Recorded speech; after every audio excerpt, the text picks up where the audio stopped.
everybody. Welcome to the Zoning Board of Appeals meeting for the Village of Tuckahoe for Wednesday, November the 10th, 2021. Let's start with the pledge. Pledge allegiance to the flag of the United States of America and to the republic for which it stands, one nation, under God, indivisible, with liberty and justice for all. Thank you. Nancy, please take the attendance. Member Brown? Present. Member Scalzo? Present. Member Fury? Present. Member Jackman? Present. Chairman Ringwald? Present. First order of business will be the approval of the minutes of the October the 13th meeting. Everybody good with the minutes? Yep. Yes. Abstain. I make a motion to approve the minutes. Second. Second. All in favor? Aye. Aye. Excellent. So tonight's agenda, 69 Main Street is adjourned, 22 Underhill Street is adjourned. First item we have then will be 41 Armaville Avenue. They're seeking an area variance to enlarge a driveway. The applicant, please state their name and address for the record. Good evening, Mr. Chairman, members of the board. Michael Finelli, I'm the architect, 97 Bolden Lane, Mahopac, New York. So we're here this evening to seek a variance for parking in the front yard. I have some drawings, if I can just post them. Excellent.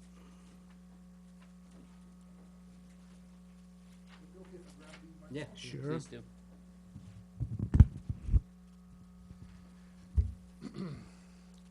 So I'm going to give you a quick walkthrough of the project.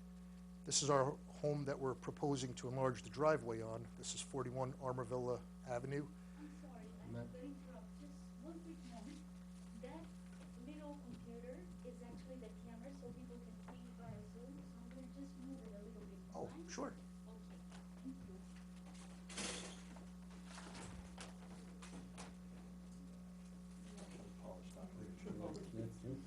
Now the public can see. There you go. Is that better?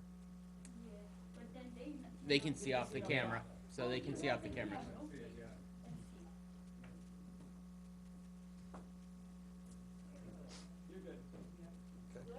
Okay, thank you, I'm sorry. No problem. Thanks. So we're seeking a variance for parking in the front yard. Our hope is to enlarge our existing driveway. All the houses on either side of our existing home have curb cuts that allow for at least 2 cars to park. We're hoping to do the same. We backed a car into the existing driveway just to show that at 8 feet, you can't actually get in and out of a car once the car is parked there. Basically, the hope is to move the driveway to the left, enlarge it to 18 feet, and only take 2 additional feet of curb cut in the existing street to allow us to get in and out of the driveway and make access. So we're not looking for curb cut the entire 18 feet of the driveway, only 12 feet. We currently are at 10 feet, so we're looking for 2 additional feet. From this curb cut to the neighbor to the left right here is 54 feet, and the curb cut from this side to this neighbor on this side is 70 feet, which still allows us to maintain the 2 parking spaces that are on the street now to the left and the 3 that are on the street to the right. So our intended project won't impact any additional parking, removing additional parking off the street. We also have a telephone pole and a tree, which we are limited by, so we are trying not to infringe on the root systems and also remove and relocate the pole. The homeowner has been in this area for over 30 years. They've lived here for quite a long time. We're not asking for anything that would be any different.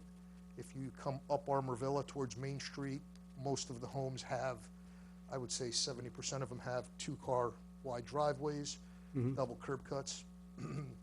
So our hope tonight is to get a variance to allow us to do what we're proposing. I will just quickly show you a schematic of what it is we're proposing. So the dark strip that you see here is the existing driveway. The walls are in disrepair as they exist now, so that's what started the entire project. We're going to move to the right a foot inside of the driveway, but not moving the curb cut at all, which will allow us to repair this wall and not take away much more of the front yard. And we are going to push to the left property line. That telephone pole that I showed you is right here, and the tree is right here. So as you can see, we're sneaking up and through into the driveway. Because we are at 33 feet from the property line to the house, it's going to allow me to create just a little bit of a landscaped area with a curb right in here, so that way we could sneak up and through, do some planting, and again, just kind of hide and mitigate that wider driveway. So rather than being a full 18 feet, it'll only be at 12 feet. What's the distance from the expanded driveway to the lot line? 4.5 feet, right in here, from the inside face of the. And does that need a variance or no? I believe 5 feet is what's required, but this is what was proposed and sent to the building department, and we were told that we only need a variance for parking in the front yard. I have the same question. That's my primary, I think it looks great. I think it's a, I do want to note that, as we've noted in the past, it is not the standard MO of the village to grant parking in your front yard, despite recent evidence to the contrary. However, in this specific area of the village, in this kind of Armaville, Yonkers Ave, Garrett Avenue triangle, this is just an area where there just is nowhere else to park. So I think it's commonly accepted. But yeah, I share the same concern as Member Scalzo, that essentially you've moved within that 5-foot buffer to the neighbor's property. Have you notified the neighbors or spoken to the neighbors at all about this project? We actually have received letters back from the two neighbors to the left and the neighbor to the right.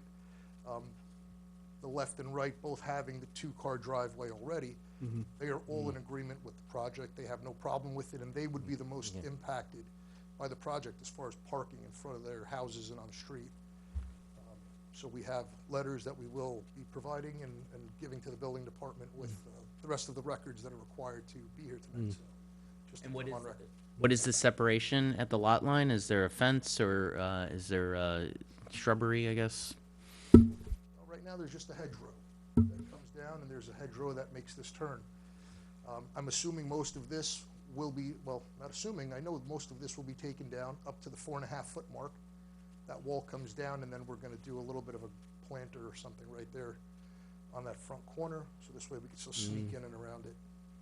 I just want to point out as a point of clarification, you keep saying the front yard. Technically, yes, but it's really the side yard. And I say that on purpose because we have turned people down who literally wanted to create spots in front of their home. You are moving to the side, so the only thing that's impacted basically is your neighbor to the left. Correct. And they're in favor, Are in favor. or they don't object. And it's a reasonable request, in my opinion. But yes, just for the public's point of view, clarification, moving in front of the house is something that we have, since I've been on the board, never approved. So, I think it's reasonable. Now, I Thank got a question on the driveway. You're gonna use blacktop on it? You're gonna So we're gonna- pavers on it? We're going to remove the existing Yeah, blacktop and repave the entire driveway. Same way? New, clean. It's in disrepair as well. Okay. I'll tell you how old this thing is. Is there drywall going to be installed? Yeah. There is, we have one right in the middle of the driveway. you have one? to Okay. Collect all the water so it doesn't come off the Okay. property. Just. to Okay, know, sorry, I missed that. This is less than 1% pitch, it's almost dead flat. Yep. But yes, we will collect whatever impervious we add. And you will need the permission of the head of the DPW to have a small, but still you have to have a curb cut. Yes. Okay. As we spoke about before, we will be filing for that once we get permission from the board. The builder will then make all applications, and they will pull a permit to do the work. If, for whatever reason, it gets denied, then I'm assuming the zoning approval and everything else becomes denied, null and void as well, and we would have to come back here. So- Michael, in the past, what we've done is you've gotten the approval from Frank DeMarco and brought that with you to the board. So the board understands that the curb cut would be approved if they approve the variance. Okay. It makes more wasn't- sense that way. Yeah, I wasn't aware. This is the first I'm hearing of it, so I just assumed that Yep. was the process. So just make your application to DPW, get your approval there. If they're inclined, at least bring it back to this board and have that in hand. Okay. From my experience, you will not have a problem. Good. I'm assuming they already told you the earliest we're gonna get a vote on this would be next month. No, this. Yeah, so we're not allowed to vote Yeah. because there still has to be a public hearing, so we close the public hearing next month, and then we can vote on the application. So you have time to get the letter from Mr. DeMarco, and then we're all set. Just for clarification, do we need to be before the board as well next time we come, or is that just a formality that you vote? No, you need to come Yeah. back. We need to have some, okay. Sorry. At least a representative needs to be here, Yeah. whether that's you or the owner that's, Not a problem. Okay. Any other questions? I need to just wrap this up. And make sure that the tree is safe, huh? Absolutely. Yeah. Is that it? Any questions of us? Nope. All right. Thank you. Thank you very much. Thanks. Good evening. Good evening. All right, I'd like to make a motion to open the public hearing regarding 41 Armaville Avenue. Do I have a second? Second. All in favor? Aye. Is there anyone from the public who would like to step forward and make any comments regarding this request for 41 Armaville Avenue? Seeing none, I will make a... Check on Zoom, too. Oh, good. Just 1 sec. Keep forgetting Zoom. I'd like to forget Zoom. 41 Armaville, right?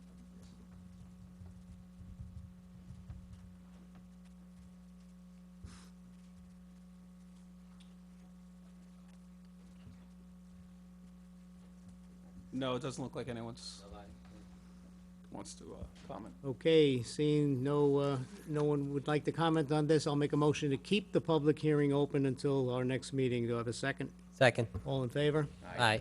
Okay, thank you very much. We'll see you next time. Yep. Next item is 377 Marbledale Road. We're here to determine if the building inspector's interpretation of creating a new lot is, yes, that's what we're here, to determine if the building inspector's interpretation of creation of a new lot is, yep, please step forward. State your name and address for the record, please. Good evening, Mr. Chairman, members of the board. Maximilian Mahalik with the law firm of Cuddy and Fader, 445 Hamilton Avenue, White Plains, New York. On the behalf of Jonathan Gann, the applicant, 377 Marbledale. Tonight, the applicant is here with me, as well as our architecture team, the Krakow architecture firm. I'm just gonna put up Sure. a couple smaller renderings. So,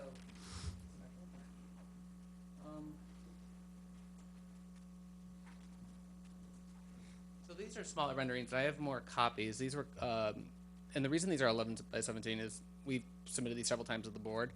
So you guys have seen these before. So before the board tonight, obviously the two interpretation requests related to the height of the three proposed structures, as well as the question of the creating the new lots. Tonight, I did prepare talking points about both interpretations as well as generally discussion of the requested variances. I understand that the focus tonight is going to be on the interpretation request, so I'm happy to kind of reduce my comments towards the interpretations. I do know that Mr. Gann did make a statement, prepare a statement for tonight, more generally about the project and its ability to blend in with the neighborhood and how it is, how there would be no detrimental impact on the neighborhood.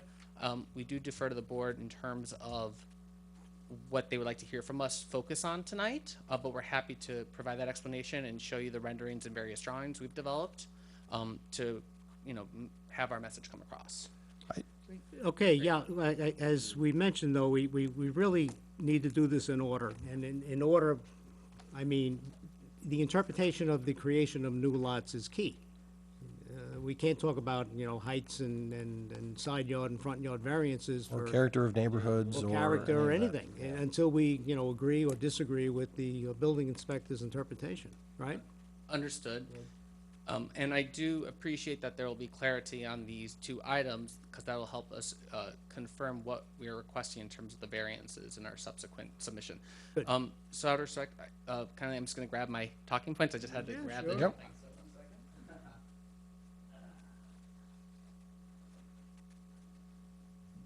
1 second. So, looking at the main interpretation issue before the board tonight, I would submit would be the question of creating new lots or not. So as you will see in the submissions that we've provided previously, and the 1117's on the board there.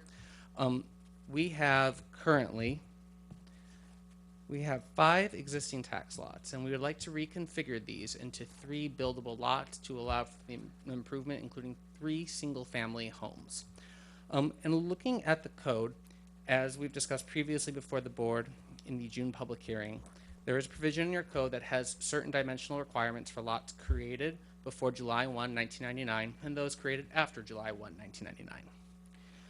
Looking at the code, reading it plainly as required under New York state law, and construing all ambiguity in the favor of the applicant as required under New York state law, it is our perspective that these lots are not being created. We are merely adjusting a lot line on a property that has already been established. No new lot is being created. To that point, I would like to note that nowhere in the code, at least as far as we know, have we seen any provision that would address a situation like this, a proposal that we are making such as this, where we are just simply adjusting a line to make the lots buildable under the pre-1999 regulations. So there's our first point of ambiguity. And the second I would note is the definition of lot. In the definition code, the zoning code, it is stated that a lot may or may not coincide with a recorded map. And in there is that second point of ambiguity. So looking at the ambiguous way that the zoning code would treat this proposal, and reading these terms plainly, and reading the term create plainly, it is our perspective that no new lots are being created. We are simply presenting to the board and to the village lots that comply with all the regulations that applied the day before July 1, 1999. So I'm happy to answer any questions. As I said, we have more points on the actual proposal we'd be happy to present, or we could save those. I'm happy to take any questions you might have. So what you're arguing is that you're allowed to demolish a house and split an existing lot into 2 as of right.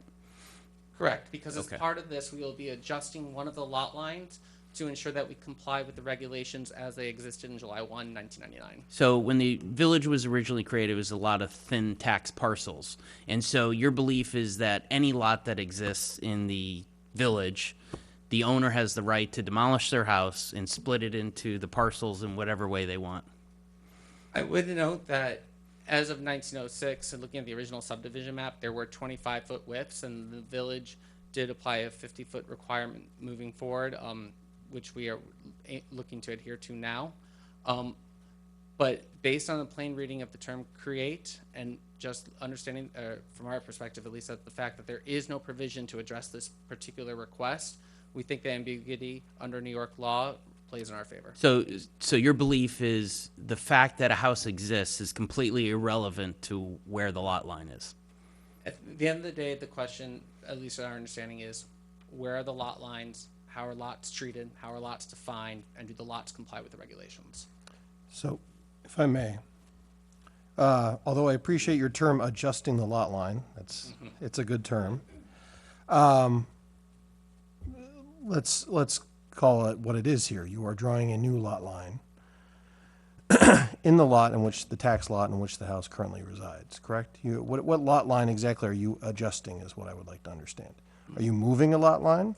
If I may, I can show on the diagram. I can also have the lot numbers here. Yeah, I've got your exhibit in front of me. I'm wondering which lot line are you adjusting? Great. Or are you adding a new one? I need to step back, it's just my interpretation. Once you adjust the line, you have a new lot. May I Yeah, go respectfully ahead. reply? If I, for example, one day I'll be able to own property, and if I had a lot, and I adjusted my lot line, say through an administrative procedure as many municipalities have, or through an agreement with a neighbor, often in many municipalities, and often as seen in items that have gone to the courts before, that is a lot line adjustment. The lot size has been expanded, the lot size has been reduced, the dimensions of the lot have changed, but it's still my lot, it's still my tax parcel, it's still. Oh, yeah. So there's no argument there. originally there were 6 tax parcels. In the past, two of those parcels were combined to create a new lot, which is where the existing house is built, correct? Correct. Right? And so now you believe it's as of right that you can demolish the house, get rid of the fact that it's an existing lot right now. That's what everyone recognizes it as an existing lot. Move the lot lines without going in front of the planning board. Because lot line creation, as I understand, goes in front of the planning board. Is that correct? Yeah, regardless, this would have to go before the planning board to move the line. Okay. So the lot to the north, as has been addressed in the determination letters that came from the building department, that lot does exist. It's always existed. The home would be, under the current proposal, demolished and replaced with a new home. And then the two additional lots would be adjusted to the south of the existing home. The lot lines would be adjusted to create to establish. So I feel like our building, inspector has been incredibly generous by interpreting that lot parcels can be combined without creating a new lot. And so I am actually wondering whether that is a correct interpretation. I believe that's a very generous interpretation to the property owners. However, the idea that, we can automatically reverse an existing lot and just somehow create new parcels just seems at odds with sort of what has already happened in the past administrative proceedings, which said, let's combine these parcels and create a new lot. I would note that I do appreciate that the inspector was in agreement with us about the treatment of the northern lot in terms of it already existing and not creating a new lot. And we do have that determination, and we're relying on that determination moving forward to make our, pertinent requests when it comes to the application of the village's dimensional requirements. I know there was a question about the actual adjustment of the lot. If I may approach the easel there. Max, you can take the microphone with you also. Oh, yeah, nice. High tech here. Haha. There we go. So on the right here, we have the existing property. The lot lines are a little faint. These visuals, as I noted, have been included in the previous submissions. But you'll see we have a 25-foot lot, 25-foot lot, and then a larger lot here. So the proposal is to adjust this lot line to drop down, thus reconfiguring the lots to have the 3 buildable lots that comply with the pre-1999 requirements. But none of the larger footprint of the lot is changing. There's no additional new space being incorporated. The property itself, as deeded to our client, remains the same as it always has been. Could you, I'm sorry, I'm lost. So you create a new lot, okay, fair enough, you want to move the lines, I get it, but then you have to comply with the post-1999 rules. No, but the problem is, You can't have it both ways, You, right? you may correct me, counsel, if you wish, but I believe his interpretation is that they are not creating, they are adjusting. so could you explain, I think it would be helpful to hear why what would be a creation of a lot if it's not this? Yes. Oh, well, very loud. Oh. So It's exciting. often, doing work in communities that don't have such an established legacy and development history, such as Tuckahoe, where you are working on, say, virgin land, undeveloped land. When you go in and you subdivide it, and you are establishing lots to be serviced by various utilities, to be developed in the future, that is more of your traditional subdivision request. Whereas a lot line adjustment, the property is established, but you're merely moving around some of the lot lines to, say, accommodate perhaps something that's occurring on the lot, or to address an issue of taxation, or to comply with the zoning code. So lot line adjustments, you'll see in many municipalities, it tends to be a more efficient process. I understand, as Gary has mentioned, that, as your council has mentioned, that there is a review process by the planning board for lot line adjustments. It tends to be a less significant request than, say, the creation of a new lot. So we're merely just proposing to drop down a line here to the south. drop down the line. So, Yeah. but I guess, but if we accept your interpretation, then it would seem as though the 1999 code what meaning would it have since this area was highly developed when the code was adopted in 1999? So, based on our reading of the code, if the lot lines are adjusted and the lots are reconfigured, we will have, under the zoning regulations that applied previous to July 1, 1999, those lots will comply with those minimum lot area and width regulations to allow us to propose improvements to each of those lots. So any applicant who was trying to come in with a new lot, who wanted to build on it based on pre-1990 code, could simply adjust their line. You could adjust it by a foot, and therefore it's a new lot, and you may now build on it. Well, I would note that this is a unique property. It is larger than a lot of properties you see in the neighborhood, and this is a unique situation to allow us to propose a project that we think complies with the character of the neighborhood. Well, do you have precedent as far as, do you have precedent on this exact sort of thing? Because as far as I'm aware, and our village council can concur if he'd like, we have had at least 2 properties of almost this exact same manner in front of this board as long as I've been on it. And I believe they were both clearly interpreted as creations of new lots. Right. From my view, and you're going to hear from the building department and also our planner on this, they haven't had an opportunity to speak, just for the record, so that you're clear on what the village's position is. And I think, why don't we do that? Why don't we, let council finish up, then you can hear from Mr. Williams, Noah Levine, our planner, and then I could throw my 2 cents in at the end also. Good. Sounds great. Thank you. Thank you. May I just wrap up with a couple quick points here? So just to reiterate, it is a unique property. It is larger. No, we have not seen precedent, but there's always an opportunity to establish precedent, especially when you have unique properties like this, where you're looking for opportunities to bring families into the community. And I just want to, I would love to explain all the items we have about how their proposal would match with the character, and I understand that's not the focus of the board, so I'll pull on the reins for that. But I think that at the end of the day, we're merely just looking to adjust our lot lines. And I would also note that when the 1999 law was passed, looking at the minutes, there was a note. Why is the village changing these regulations? Well, they're changing them to preserve open space, because there was a concern, and it is noted in the minute, and it is noted in the memo that we did cite and submit to this board, that there was a concern about people knocking down a home and putting a larger home on the site. And as part of that, there were changes to some of the dimensional requirements, and it was interesting. Some of the changes to the dimensional requirements, that they didn't necessarily address FAR or lot coverage per se. They addressed more setbacks, lot size requirements. And if you're trying to reduce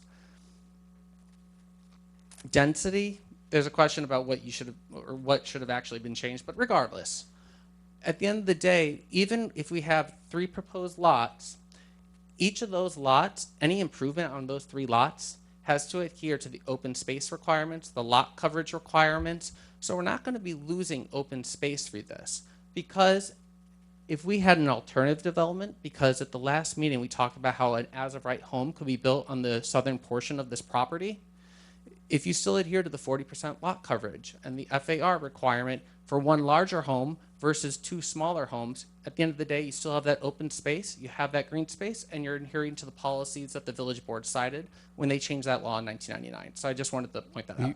Before we move on, I would like to very much address that topic. Thank you.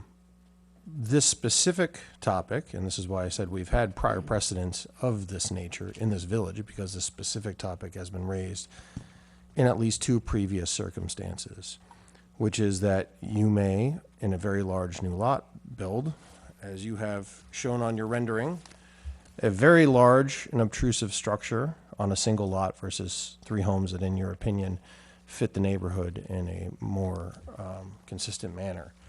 I do want to note for the public that this issue has been raised by the zoning board, and Member Ringwald can confirm this if you'd like. This exact issue has been raised directly with the village board, both current and previous, as far as an issue with the zoning regulations. And at both circumstances, the board had decided not to make any changes, which the zoning board took as essentially saying this is actually indeed what they prefer. That was my recollection, if Member Ringwald would like to. If I can add to that also, there are other regulations that they'd have to follow before they would be allowed to build a house that big. So even if they comply with zoning and say, hey, this is as of right, they still have to go before the planning board. Mr. Williams would send a project like this to the planning board. Our code is very specific that, you know, any project would have to be in harmony with the neighborhood. So it would be a determination of them whether a structure like they said they could build as of right would be in harmony of the neighborhood, which I don't know what they would say, but I Right, think no, we I have just some wanted to argument. specifically address this sort of dichotomy that you have in our code where, you know, this has been specifically addressed with the village board who has declined specifically to address it. So this is a known fact. So one thing I would just add is one of the things we love about our village, and I think most residents do, is the diversity of our village. You know, we have restaurants, we've got retail, we have industrial, we have single-family homes, we have multifamily homes, we have some high-rises and higher density stuff. But one thing we don't have enough is $6 million homes. So, you know, if someone wanted to put a single-family $6 million home, that might be welcome if it kept in the character. And at least for me personally, that's much better than having a lot of high-density homes. You know, one thing we're trying to do in general is de-densify Tuckahoe in particular. So, you know, there's certain requirements that could be met, but larger single-family homes, and we many times have asked property developers to make larger apartments, larger condos. So, you know, I would just put that out there. And just a point, in your booklet on page 8, it is referenced that you have the right to build a 7,200 square foot house. So I, of course, looked into that, and according to the building inspector, that is incorrect. You have the right to build a 3,300 square foot house on that lot, which is significantly smaller than 7,200. So, in terms of what's allowed by right, we did apply the provisions that are available in the main portion of the zoning text for the A5 residential district. We're happy to have a discussion with the building department and the proper authorities about the feasibility of that, but from our understanding, what we have proposed is feasible based under the zoning provisions, and we're happy to have that conversation continue. But based on that, we did have a presentation prepared, now that we're talking about this alternative as of right development, about the impacts of that development.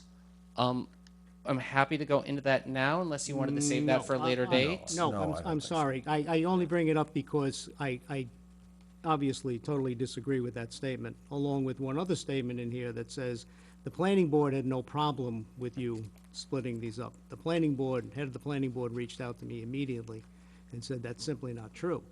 That they told you guys, no, they were not in favor of, you know, allowing this change of lot lines.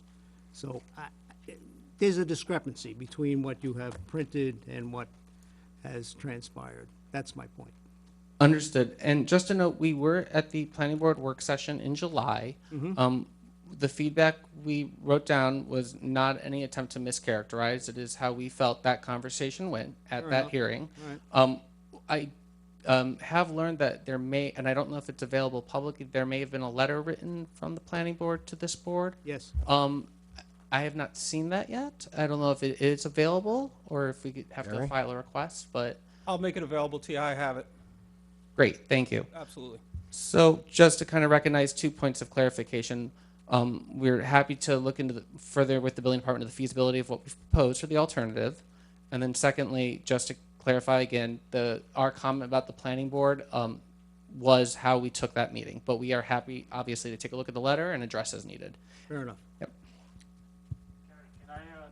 Yeah, let's start with, just for the record, I think we should now, we've heard from council, you guys have posed great questions.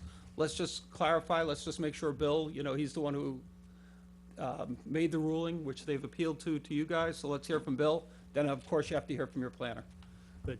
No, good? Yeah. Okay.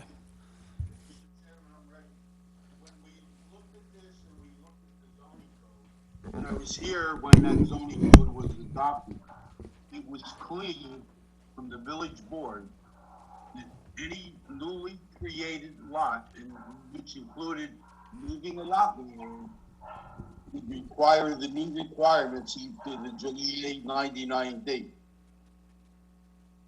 Prior to the enactment, there was a public hearing scheduled, there were notices sent out, so that if the prior owner of the property wanted, given an opportunity to move that lot line in 99 prior to the enactment of the law, and they chose not to. So, I mean, it's clear to me that the village board wanted any lot, whether you move the line or not, to be the minimum 10,000 square feet in that zone. And if the applicant feels they don't, then don't move the line and just build on what you have.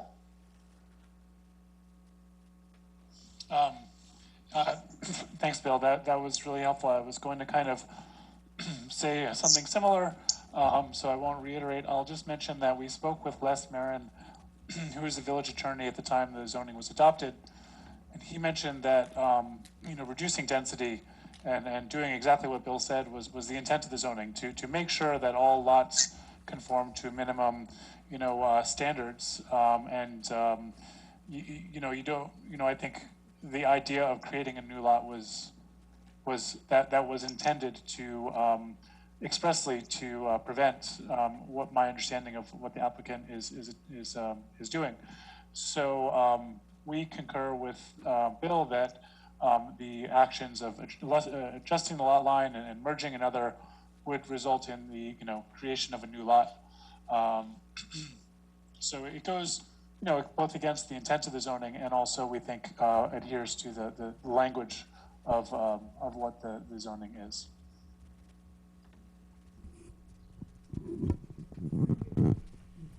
So just my 2 cents on that. I think the zoning board's questions were spot on. I'm in a complete agreement, obviously, with our building department and our planner. I think if we take the plain language of what a lot is, it basically says any parcel of land which is occupied or which is to be occupied by a building. There's other things in there, but that's the simplistic form of it. Right now, they have 3 parcels where one house can go. The only reason to adjust that lot line is so they can put 2 buildings. So now you have 2 newly created lots. You according to our definition, now you have 2 pieces of property that you can build houses on.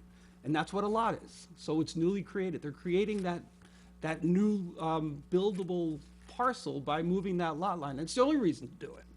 There's no other reason to move that line other than to make something that you can now build on. I would go stronger, even stronger. They are demolishing an existing house and they are introducing a separation of that parcel so that they can, attach it to parcels on the side.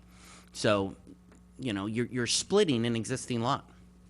You're introducing a lot line that does not exist today. The lot line that you have drawn between 2 and 3 right now does not exist today. It's been merged. It's out of existence. So from my interpretation, it's brand new.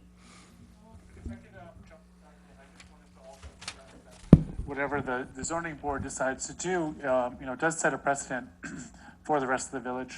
Because I don't think that this issue has come up, at least as far as I understand. So, you have to think about other, larger parcels, and if they were, to do a similar thing, adjusting a lot line to, to create more lots that didn't conform to existing standards, is that something that you would, want to set a precedent for?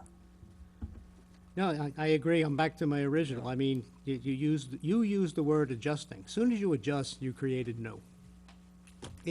I don't think it's any more complicated than that. And that's fine. If you would like to do that, then adhere to the post-1999 rules. Would you like to speak? Looks like you'd like to speak, yeah. One thing, just before we continue. That's, all right. Can you just say your name? Hi, Jonathan Gian. Thank you. property owner. Thank you. Good evening, Chair. Before we continue, I'd like to get an interpretation from Bill as to what the buildable rights are for a property, because I think everything will pivot on that. When we determine what I can actually build or how many square feet I'm entitled to as of right, then we can determine what I can build. I know you mentioned that the property needs to be within harmony. Harmony is subjective.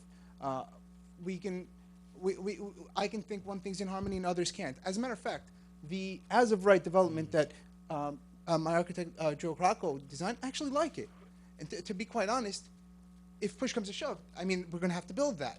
And I may have to live in it. But I like it. And the funny thing is, my family likes it as well. But I don't think it's within character of the neighborhood.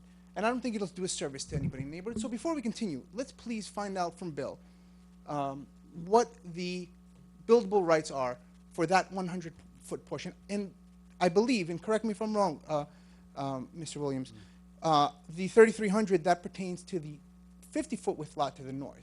Because as I read the zoning resolution, and whether it's prior to 1999 or after 1999, it's either 0.45 floor area ratio or 0.5. So if we want to use even the lower of the two, I believe, I mean, on the southern 100-foot lot, we have 14,000 square feet. Using a 0.45 ratio, you can do the math. It's close to 7,200 square feet. So unless we're incorrect in reading the zoning resolution as to what the FAR is, then I mean, I think we need to figure that out before we move on. And prior to me sitting back down, depending on that, I would love the opportunity, about 3 or 4 minutes of your time, just to read something. But first, I'd like to determine that, because without that, I don't think we can move forward. Thank you. I think Mr. Guillen just said that he didn't think that large house would be in character with the neighborhood. Right. That's the issue before the planning board, so I think there's a good indication of whether that house is, when the applicant itself says, hey, I don't think it's in character with the neighborhood. Look, I'll just be honest. You got a problem there. But I'll just say, you know, from my point of view, fewer larger houses would be wonderful in Tuckahoe. I think it'd be great. But So I'd be very happy if we took several houses and demolished them and put one house on. So I think, you know, it's in keeping with, you know, de-densifying Tuckahoe.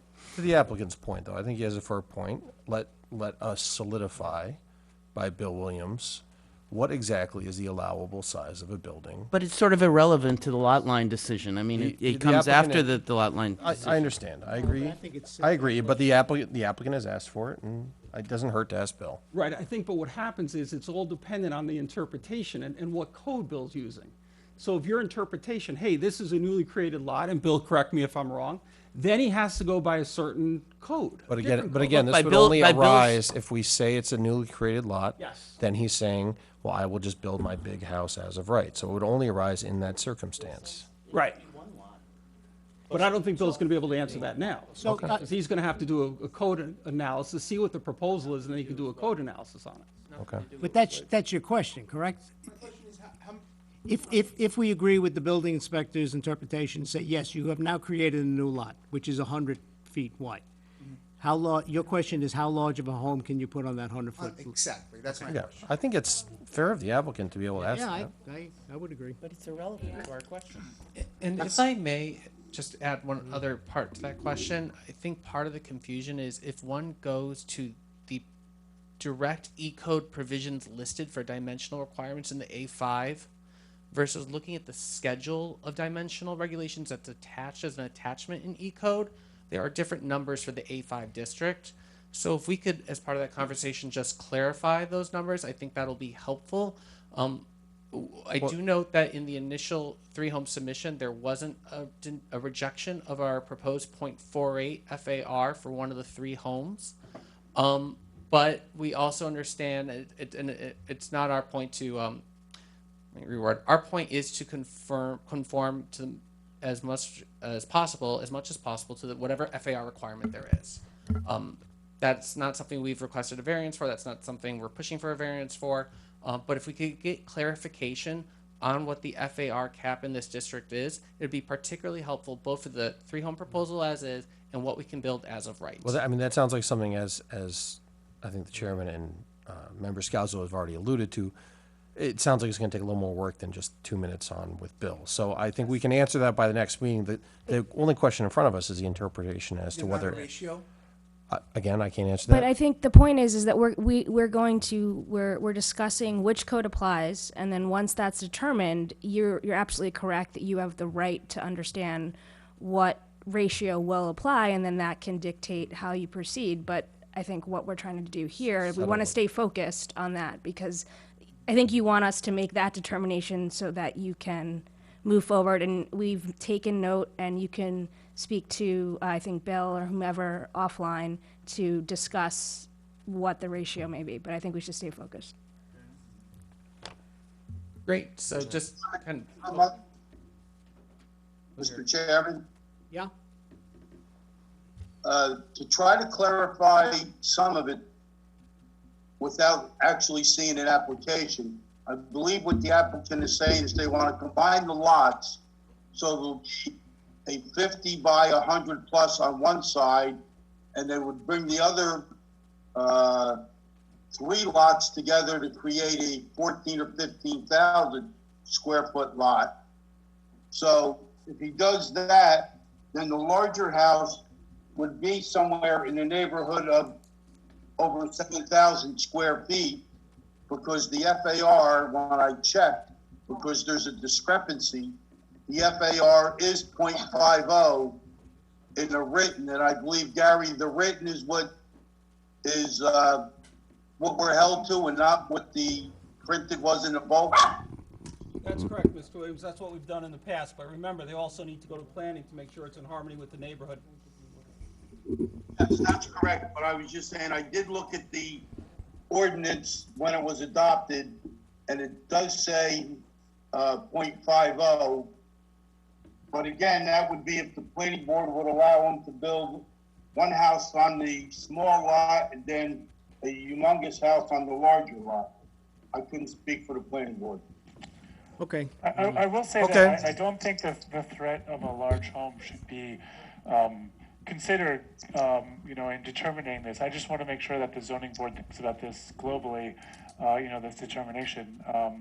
What they can or can't do should be determined by their interpretation of the zoning, and not necessarily what the alternative would be. That would come at a later date. I agree 100%. Uh, do. I was just trying to help the gentleman, because I was confused on the size of the home. I mean, because I'll be honest, I took that as a threat. If you don't let me do this, I'm gonna put this monster house on that. He can do whatever he so chooses to do, as long as he's within the Yeah, code. he's welcome to. He's welcome to do it. If I may ask, counsel for the village, if we can, we have had precedent on this within recent memory, because we went into the entire discussion of the house up by Tom, where he had tried to split it into multiple lots, and whether he could build 2 smaller homes or 1 really large home. He ended up building 1 really large home. Correct? We've had this exact issue. I'll have to check and see what. I believe literally it was this exact issue, and he ended up building a large Again, home, also, which my is what, memory's not as good. which is what the village allowed explicitly. Yeah. So I think we just need to clear, we have had at least 2 buildings that have been precedent in this exact I believe circumstance. you're correct, Mr. Yeah, it's the Jackman. one on Dante, yes. Yeah. That's on Dante Ave, correct? Correct, and then there was an additional one after Dante Ave, and we used Dante Ave as the precedent for that discussion. So there have been at least 2 applications of this exact nature.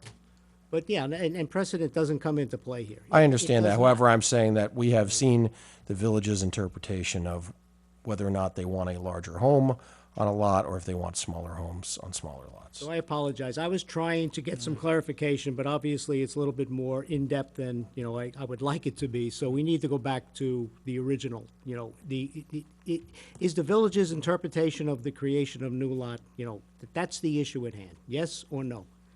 And then we can go forward from there. Gary, do we need Right. do we need a formal memo on this, or can we literally just vote now and get this over with? I don't believe we can vote.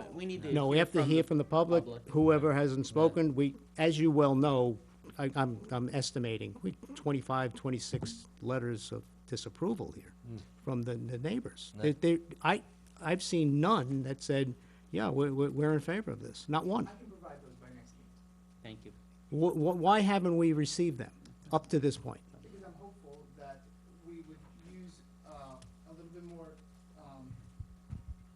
understanding of what the actual situation is and what is best for Tuckahoe without having to bring others into this. Because at the end of the day, it's the board who determines the future and how we move forward with our street.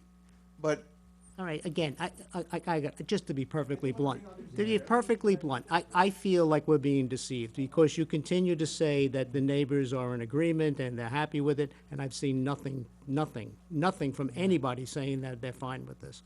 Now, with that said, I have to be clear. No matter what the neighbors say, we cannot base our decision based on what the public says. We will base our decision based on what we know, the facts, the five-prong test, et cetera. End of discussion. But, you know, you say that, and we see something different. It's confusing. If I may. Sure. I know there's been a lot of discussion tonight about the interpretation of the lot and then going into the as-of-right development and communication to the neighbors. As you have articulated very clearly, the question in front of the board right now is the creation of the new lots, and as we discussed at the work session, although we haven't really gotten to it now, is the heights of the structures, although we had a pretty good conversation during the work session on that. Okay. Can I ask one question? Gary, we had a public hearing on this already, correct? Yeah, you had opened the public hearing. So what is stopping us from closing the public hearing and voting on this interpretation today, right now? I think it would be prudent to have a prepared resolution in case it's challenged, so you have something in writing that is a little more defensible than just. Then just saying our interpretation, our opinion is that we concur with the village? It's not that simple? You can, and I'm just, you can do that, but. No, I'm asking you as a lawyer, you advise against it, thank you. Yeah, I would agree. Yeah. If I may suggest, one item we're looking for is finality on these interpretation requests, because that's going to inform the variance requests we're making in subsequent presentations. So if there could be potentially some direction from the board tonight, at least on these two questions that then could get incorporated into a resolution. I defer to the board as to your processes, but if we could, once we hear from the public, obviously, and have the rest of the public hearing closed out, if we could get some guidance on these two items, it would be much appreciated, because I think, obviously, we've talked a lot tonight about creating new lots, and we haven't even gotten to the variances yet, and that's going to be a long discussion. We're not going to get to that. No, I understand that, but I'm saying in subsequent meetings, so. Fair enough. Yep. So here's my. Hopefully, from the discussion, there is some indication of Yeah. which way the board I is think leading. I'm so. I hoping. think you get it. I think it'd be very clear at this point. Here's what I'd like to do. Here's my proposal, that we let the public speak regarding the interpretation of the creation of new lots. We then close the public hearing on that, okay? And then, to our attorney's point, we would then draft a formal document, giving you our response, though you clearly understand where we're coming from. And would that document, may I ask, also include interpretation on the heights, or could that be included as We part of do not, closing the hearing? we do not have sufficient information at this point to have that conversation, because we need your opinion, the village's opinion, and the specific section of code. I do not have those in front of me, so we are not able to make that I agree. As interpretation. much as I'd like to, we'd all like to move on, but let's, However, that discussion, we don't need to split that off from your variances, et cetera, later. I think this is the big one to settle in front of us currently, correct? Understood, agreed. Thank you. And then what we will also do, if we can't get a firm idea tonight, we can be in conversations with Mr. Williams, other village staff, on confirming, in fact, the FAR and other dimensional requirements that apply in this district. Absolutely, that'd be great. absolutely. Thank you. Yes. Sure?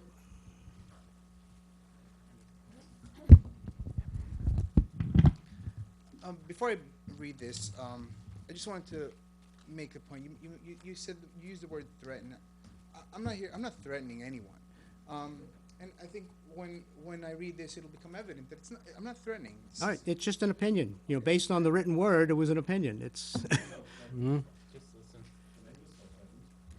Quiet, please. You need to address your comments to the board, and not to the individual making the applications. Mr. Chair, I think it'd just be prudent just to stay on topic with the interpretation.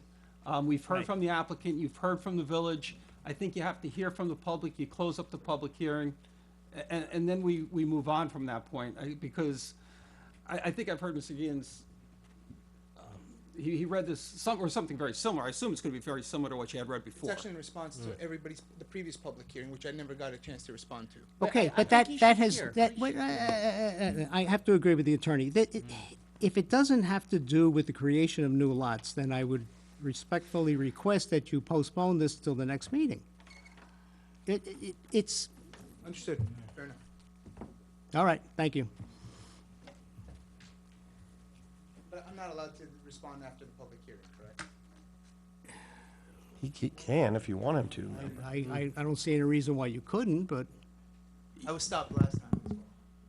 I was told I couldn't when I no, that's not true. I was here, no. I know, you stopped me. But it's all right, I understand. I'll No, defer- you were going back into, you know, heights and side yards, et That's fine. cetera, I'll so. defer it to the next meeting. Okay, fair enough. Okay, so the public hearing is still open on this matter, and I would just like to reiterate to the public, if anyone has comments, that we are talking about the village's interpretation of the creation of new lots, and only the interpretation of creation of new lots. So if there's anyone from the public who has not spoken or who needs to add something new regarding that matter, please step forward. I would remind the public to address their comments to the board and not to the applicant in question, as well as maintaining a professional and personable interaction. Thank you.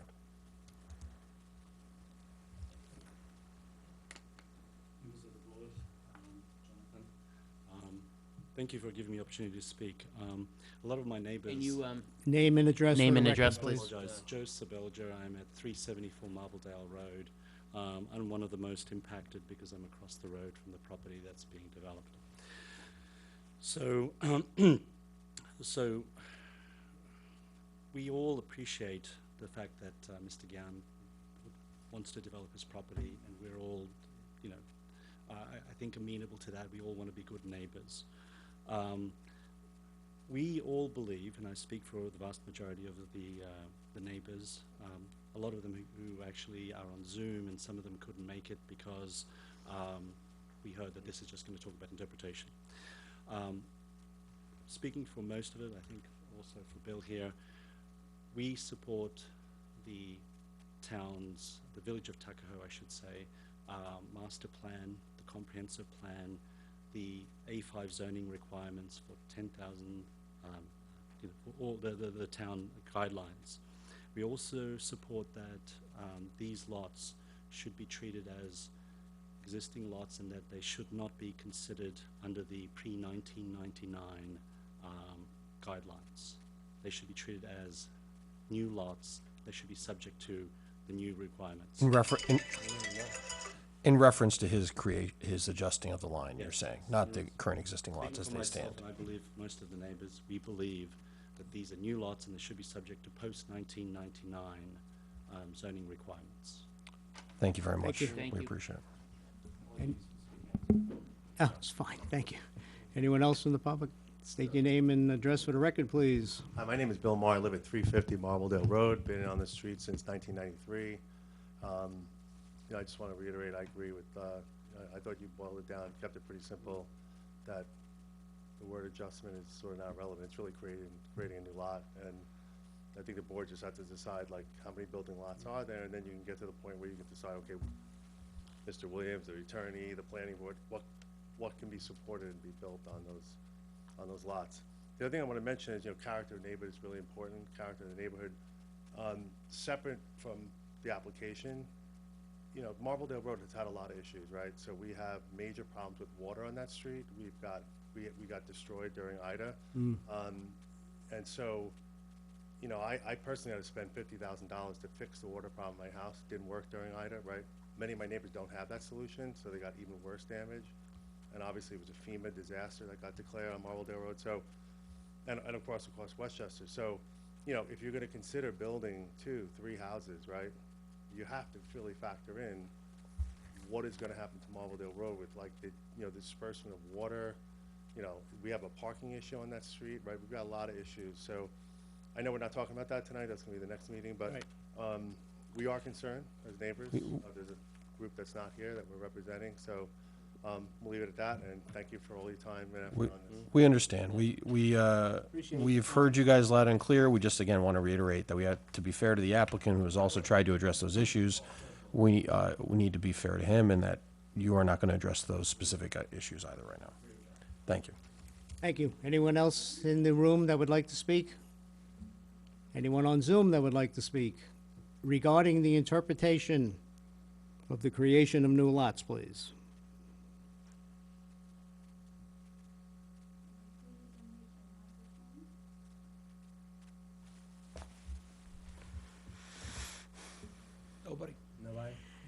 Okay, thank you very much. Seeing no other comments, I will, Well, wait.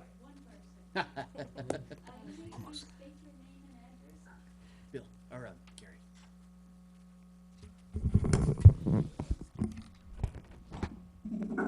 Is there anybody on Zoom that would like to say? I'd like to add a comment. Please say your name and your address.